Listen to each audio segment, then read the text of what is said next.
తెలంగాణ రాష్ట్ర పద్మశాలి సంఘం అనుబంధమైన తొర్రూరు మండల పద్మశాలి సంఘం ఆధ్వర్యంలో స్థానిక పద్మశాలి భవన్లో ఈరోజు 78వ స్వాతంత్ర దినోత్సవ వేడుకలను ఘనంగా నిర్వహించడం జరిగింది. మండల పద్మశాలి సంఘం అధ్యక్షులు గౌరవనీయులు కోట వెంకటేశ్వర్లు గారు జాతీయ పతాకాన్ని ఆవిష్కరించారు. ఈ కార్యక్రమానికి ముఖ్య అతిథులుగా జిల్లా కోశాధికారి పిండెం రమేష్ గారు, డాక్టర్ అడ్డగట్ల భిక్షపతి గారు ఇచ్చేశారు. ఈ సందర్భంగా పిండెం రమేష్ గారు మాట్లాడుతూ ముందుగా అందరికీ 78వ స్వాతంత్ర దినోత్సవ శుభాకాంక్షలు తెలియజేశారు.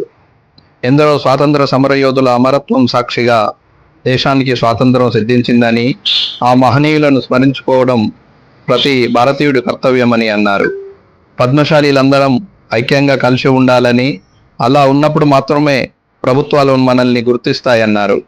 ఈ కార్యక్రమంలో మండల ప్రధాన కార్యదర్శి కస్తూరి పులేందర్, ఉపాధ్యక్షుడు బూర పరమేష్, పట్టణ పద్మశాలి సంఘం అధ్యక్షుడు రేగొండ వెంకటేశ్వర్లు, మండల పద్మశాలి పొదుపు సంఘం అధ్యక్షుడు పెండం ఉప్పలయ్య, కోశాధికారి భక్తుల జనార్దన్, మండల పద్మశాలి యువజన సంఘం గౌరవాధ్యక్షుడు పూరపాటి జగన్, మండల పద్మశాలి యువజన సంఘం ప్రధాన కార్యదర్శి మార్గం హరిప్రసాద్, మండల పద్మశాలి యువజన సంఘం కోశాధికారి ఎన్నం వెంకట్, మండల పద్మశాలి యువజన సంఘం ఉపాధ్యక్షులు కొండె పూర్ణచందర్, మోత విక్రమ్, ప్రదీప్ కుమార్ తదితరులు పాల్గొన్నారు.